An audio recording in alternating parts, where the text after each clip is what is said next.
Episode-12 Recap.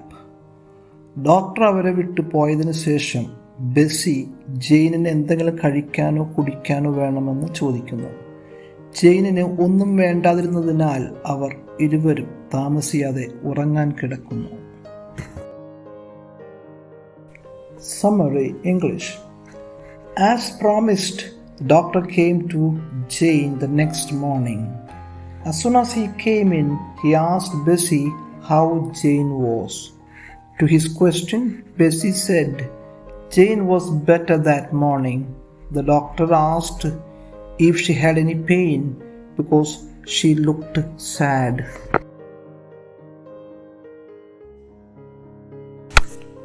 Summary Malayalam. പറഞ്ഞതുപോലെ doctor അടുത്ത ദിവസം രാവിലെ തന്നെ വന്നപാടെ ബെസ്സിയോടായി ജെയിനിന് എങ്ങനെ ഉണ്ട് എന്ന് ചോദിച്ചു. ബെസ്സിയുടെ മറുപടി ജെയിൻ മെച്ചപ്പെട്ടിട്ടുണ്ട് എന്നായിരുന്നു. ജെയിൻ വിഷമിച്ചിരിക്കുന്നത് കൊണ്ട് അവൾക്ക് ശരീരം വേദനിക്കുന്നുണ്ടോ എന്ന് ഡോക്ടർ ചോദിച്ചു. Actual story. The next morning the doctor came again. How is she? He asked Bessie. She's better this morning, answered Bessie. She looks very sad, said the doctor, and he asked me, have you any pain? അപ്പോൾ ഇവിടുത്തെ ask എന്നുള്ള വാക്ക് നോക്കാം നമുക്ക്. എന്താണ്? She looks very sad said the doctor, and he asked me. Ask എന്നുള്ള വാക്ക് ഇംഗ്ലീഷിൽ വളരെ important ആയിട്ടുള്ള വാക്കാണ്. നമ്മളിവിടെ ചെയ്യാൻ പോകുന്നത് അത്തരത്തിൽ 3 ഒരേ സ്വഭാവം ഓൾമോസ്റ്റ് ഉള്ള 3 വാക്കുകളാണ് നമ്മൾ എടുത്ത് ഇവിടെ സംസാരിക്കാൻ പോകുന്നത്. ഒന്ന് ആസ്ക്, ഒന്ന് സേ, ഒന്ന് ടെൽ. 3 വാക്കുകളുണ്ട്. 3 വാക്കുകളുടെയും അതിന് ഉപയോഗത്തിൽ ചെറിയൊരു വ്യത്യാസങ്ങളുണ്ട്. നമുക്ക് പ്രധാനമായിട്ട് അതിൻ്റെ ആദ്യത്തെ വാക്ക് നോക്കാം. സേ എന്ന വാക്ക്. ഇപ്പോൾ സേയുടെ സെഡ് അതാണ് 3 ഫോംസ്. പറയുക, ഒരു കാര്യം പറയുക എന്നാണ് എൻ്റെ അടിസ്ഥാനമായിട്ടുള്ള അർത്ഥം. അപ്പോൾ സേ എന്ന വാക്കിന് തൊട്ട് ശേഷം ഒരാളോട് എന്ന അർത്ഥം കിട്ടണമെങ്കിൽ നമ്മൾ ടു കൂട്ടിച്ചേർക്കണം. ഒരു പ്രിപ്പോസിഷനായിട്ട് അതിൻ്റെ ഒരു കൂടെ സേ ടു എന്നുള്ള രീതിക്ക് അതൊരു പ്രപ്പോസിഷൻ അതിൻ്റെ കൂടെ വരും. അങ്ങനെ നിർബന്ധമായിട്ട് ചേർക്കണം. ഇപ്പോൾ example, she said nothing to me about it. അവൾ എന്നോട് അതിനെക്കുറിച്ചൊന്നും പറഞ്ഞില്ല. അപ്പോൾ Z nothing to me.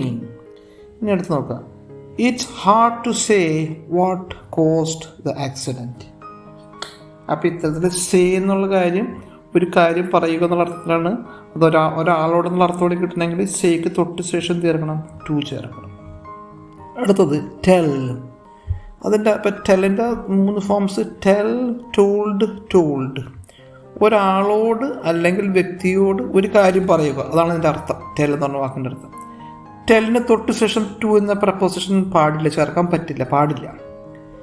Example നോക്കുക.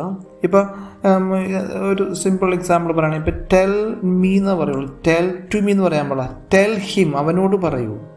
ടെൽ ടു ഹിം എന്ന് പറയാം. ടെൽ ദം, അവരോട് പറയൂ. ടെൽ ടു ദം എന്ന് പറയാം. അപ്പം ടെൽ കഴിഞ്ഞിട്ട് അപ്പം തന്നെ ടു ഇല്ല. Example, they have told us they are not coming.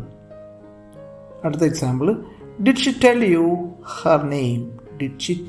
Har name. Okay. ഇനി 3ാമത്തത് ആസ്ക്. ഇത് വളരെ വ്യത്യാസമായിട്ടുള്ള അർത്ഥത്തിൽ ഏതാണ്ടൊക്കെ ഒരുപോലെ വരികയുള്ള ഒരു ഉപയോഗത്തിൽ നല്ല വ്യത്യാസമുണ്ട്. ഒരു വ്യക്തിയോടൊരു കാര്യം ചോദിക്കുക, അതാണ് എൻ്റെ പ്രധാനമുള്ള അർത്ഥം. അതല്ലെങ്കിൽ ഒരു കാര്യം ചെയ്യാനായിട്ട് ആവശ്യപ്പെടുക. ഇതിൽ രണ്ടിനും ആസ്കാണ് നമ്മൾ ഉപയോഗിക്കാറ്. അപ്പോൾ example, are you sure he asked her. 2ാമത്തെ example, Eric asked me to marry him. അപ്പം ഒരു കാര്യം ചെയ്യാനായിട്ട് ഒരാളോട് പറയുക എന്നുള്ള അർത്ഥത്തിൽ നമ്മളിത് ഉപയോഗിക്കണം, ആസ്ക് ഉപയോഗിക്കണം. 3 ഏതാണ്ട് ഒരു ഉപയോഗമാണെങ്കിലും ഇതിൽ ഉപയോഗത്തിൽ അതിൻ്റെ ഗ്രാമാറ്റിക്കൽ യൂസിൽ ചെറിയ വ്യത്യാസം, അർത്ഥത്തിൽ ചെറിയ വ്യത്യാസമുണ്ട്. ഓക്കെ. അപ്പോൾ ഞാൻ അതിന് വായിച്ചത്, she looks very sad, said the doctor, and he asked me, have you any pain? No sir, but you have been crying. പക്ഷെ നീ കരഞ്ഞുകൊണ്ടിരിക്കുകയാണല്ലോ. ഇത് പ്രസൻറ്റ് പെർഫെക്റ്റ് കണ്ടിന്യൂസ് ടെൻസാണ്. but you have been crying. ഒരു കാര്യം ചെയ്തുകൊണ്ടേയിരിക്കുകയാണെന്ന് പറയണമെങ്കിൽ നമ്മൾ ഈ ടെൻസ് തന്നെ ഉപയോഗിക്കണം. യു ആർ ക്രൈങ് എന്ന് പറഞ്ഞാൽ നീ ഇപ്പോൾ കരയുന്നത് മാത്രമേ അർത്ഥമുള്ളൂ. But you have been crying, ഇത് പ്രസൻറ്റ് പെർഫെക്റ്റ് കണ്ടിന്യൂസ്. ഇത് ചില സന്ദർഭങ്ങളിൽ നമ്മൾ ഒരു ആക്ഷൻ ഇങ്ങനെ കണ്ടിന്യൂസ് ആയിട്ട് പ്രോഗ്രസ് ചെയ്യുന്നു എന്നുള്ള അർത്ഥത്തിൽ അങ്ങനെ ഒരു അർത്ഥം കിട്ടണമെങ്കിൽ ഇത് തന്നെ ഉപയോഗിക്കണം. ടെൻസുകൾ ഉറപ്പായിട്ട് തനിച്ച് വേറെ എപ്പിസോഡ് വരുന്നതാണ്, എങ്കിലും നിങ്ങൾ ഒരല്പം പഠിച്ചു പോകും. അപ്പോൾ അതിൻ്റെ എക്സാമ്പിൾസ് പറയാം. പ്രസൻറ്റ് പെർഫെക്റ്റ് കണ്ടിന്യൂസിൻ്റെ examples: Maria has been teaching in school since 2004. Maria എന്ന് പറഞ്ഞ ആൾ 2004 മുതൽ സ്കൂളിൽ പഠിപ്പിച്ചുകൊണ്ടേ ഇരിക്കുകയാണ്. ഇപ്പോൾ ഇപ്പോഴും പഠിപ്പിച്ചിട്ടിരിക്കുന്നത് തന്നെയാണ് അതിന് അർത്ഥം വരാൻ സാധ്യത. ഇനി രണ്ടാമത്തെ example: it has been raining. മഴ പെയ്തുകൊണ്ടിരിക്കുകയാണ്. നേരത്തെ തുടങ്ങിയ മഴ ഇപ്പോഴും നിന്നിട്ടില്ല. മഴ തുടർന്നുകൊണ്ട് പെയ്തുകൊണ്ടിരിക്കുകയാണ്. ഇനി മൂന്നാമത്തത്: what have you been doing. നീ എന്താണ് ചെയ്തുകൊണ്ടേയിരിക്കുന്നത്? നീ ഇപ്പോഴും നേരത്തെ തുടങ്ങിയാണ്, ഇപ്പോഴും നിർത്താതെ എന്താണ് ചെയ്തുകൊണ്ടിരിക്കുന്നത്? അങ്ങനെ ഒരു ആക്ഷൻ പ്രോഗ്രസ് ചെയ്ത് അത് നല്ലൊരു നിലയ്ക്ക് വന്ന് പിന്നെയും തുടർന്നു കൊണ്ടിരിക്കുകയാണ്. അപ്പോൾ ആക്ഷൻ ഫലത്തിൽ പെർഫെക്റ്റായിട്ടും അതിന് ഒരു കണ്ടിന്യൂറ്റി വരുമ്പോൾ നമ്മൾ ഉപയോഗിക്കുന്നൊരു ടെൻസാണ് present perfect continuous. But you have been crying. I couldn't answer him, I wanted to cry again. അവൾക്കിത് കേട്ടപ്പോൾ ആൻസർ ചെയ്യാൻ പറ്റിയില്ല. കുഡ് നമ്മൾ നേരത്തെ പറഞ്ഞ മോഡൽ വെർബുകളുടെ ഫാമിലിപ്പെട്ടതാണ്. അവയ്ക്കൊന്നും തനിയെ ഒന്നും ചെയ്യാൻ കഴിയില്ല. ഇവിടെ ആൻസർ എന്നുള്ള മെയിൻ വെർബിൻ്റെ ഒപ്പമാണ് കുഡ്, കഴിയുക എന്നുള്ള അർത്ഥത്തിൽ, ഇവിടെ കഴിഞ്ഞില്ല എന്നുള്ള അർത്ഥത്തിൽ ഉപയോഗിച്ചേക്കുന്നത്. What made you ill yesterday? She fell down, said Bessie quickly. Bessie എന്താ സംഭവിച്ചെന്ന് ഡോക്ടർ ചോദിക്കുമ്പോൾ ബെസി എന്ന് പറഞ്ഞാൽ അവൾ താഴോട്ട് വീണു. Said Bessie quickly. I was knock down, I said. അപ്പോൾ തന്നെ പുള്ളിക്കാരത്തിൽ നിന്ന് പറഞ്ഞാൽ ഐ വാസ് നോക്ക് ഡൗൺ, ഞാൻ വീണതല്ല, ഞാൻ തട്ടി താഴെ ഇടപ്പെട്ടതാണ്, എന്നെ ഇടിച്ച് താഴെ ഇട്ടതാണ്. അത് പാസീവ് വോയിസിലാണ് പറഞ്ഞേക്കുന്നത്, ആരാണെന്ന് പറഞ്ഞിട്ടില്ല. എന്നെ താഴെ തട്ടിയിട്ടതാണ്. ഇത് പാസീവ് വോയിസിലാണ് ഇങ്ങനെ ഉപയോഗിക്കുന്നത്. അതിന് വേറെ എക്സാമ്പിൾസ് പറയാം. My trunk was taken out, എൻ്റെ പെട്ടി പുറത്തോട്ട് എടുക്കപ്പെട്ടു. അത് ആരെടുത്തു എന്ന് പറയുന്നില്ല. ആരെടുത്തു എന്നുള്ളതിന് ഇവിടെ പ്രസക്തിയില്ല. അങ്ങനെ ആരാന്ന് പറയാതെ ആ ആക്ഷൻ ഇമ്പോർട്ടൻസ് കൊടുത്ത് പറയുമ്പോൾ വരുന്ന വോയിസിനാണ് പാസീവ് വോയിസ് എന്ന് പറയുന്നത്. അവർ ഫുഡ് വാസ് ഇംപ്രൂവ്ഡ്, ഞങ്ങളുടെ ഭക്ഷണം മെച്ചപ്പെടുത്തപ്പെട്ടു. ഇതും പാസീവ് വോയിസിലാണ് പറയുന്നത്. They have been asked to vacate the building, അവരോട് ആവശ്യപ്പെട്ടിരിക്കുകയാണ് ബിൽഡിംഗ് വെക്കേറ്റ് ചെയ്യാനായിട്ട്. അപ്പോൾ ഇത്തരത്തിൽ നമ്മൾ ആക്ഷൻ ഇമ്പോർട്ടൻസ് കൊടുത്തിട്ട് അത് ആക്ട് ചെയ്യുന്ന ആൾ, ആ ഡൂവറിന് ഇമ്പോർട്ടൻസ് ഇല്ലാതെ പറയുന്നതിനാണ് പാസീവ് വോയിസ് പറയുന്നത്. ഇത് എല്ലാം പ്രത്യേകമായിട്ട് ഗ്രാമർ ക്ലാസ്സുകളിൽ പിന്നീട് വിശദീകരിക്കുന്നതായിരിക്കും. Question and answer session. When did the doctor come again? Doctor എപ്പോഴാണ് വീണ്ടും വന്നത്? He came the next morning, അദ്ദേഹം അടുത്ത ദിവസം രാവിലെ വന്നു. How was she? ഓക്കെ, എങ്ങനെയുണ്ടായിരുന്നു? ഷീ വാസ് ബെറ്റർ, അവൾക്ക് ഭേദമായിരുന്നു. According to the doctor, how did she look? ഡോക്ടറിൻ്റെ അഭിപ്രായത്തിൽ അവൾ എങ്ങനെയാണ് കാണപ്പെട്ടത്? ഷീ ലുക്ക്ഡ് വെരി സാഡ്, അവൾ വളരെ ദുഃഖിതയായിട്ടാണ് കാണപ്പെട്ടത്. Had she any pain? അവൾക്ക് എന്തെങ്കിലും വേദന ഉണ്ടായിരുന്നോ? നോ ഷീ ഹാഡൻറ്റ്, ഇല്ല, അവൾക്ക് വേദന ഉണ്ടായിരുന്നില്ല. According to Bessie, what made Jane ill? ബെസ്സിയുടെ അഭിപ്രായത്തിൽ എന്താണ് ജെയിനെ അസുഖക്കാരത്തിയാക്കിയത്? She fell down and that made her ill. ബെസ്സിയുടെ അഭിപ്രായത്തിൽ അവൾ താഴെ വീണു, അതുകൊണ്ടാണ് അവൾക്ക് അസുഖം വന്നത്. According to Jane, what happen to her? ജെയിൻ്റെ അഭിപ്രായത്തിൽ അവൾക്ക് എന്താണ് സംഭവിച്ചത്? ഷി വാസ് ലോക്ക് down by John.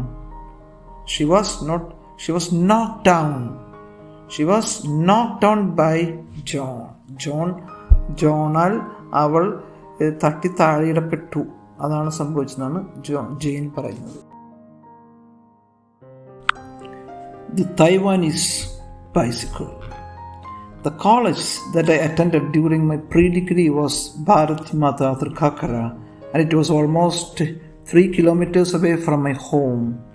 When the college opened in June, I started going to college on foot with my local friends. On a weekend, I went to see my elder brother, John, who was taking care of the building construction of Sancho Hospital Perumbavoor at that time.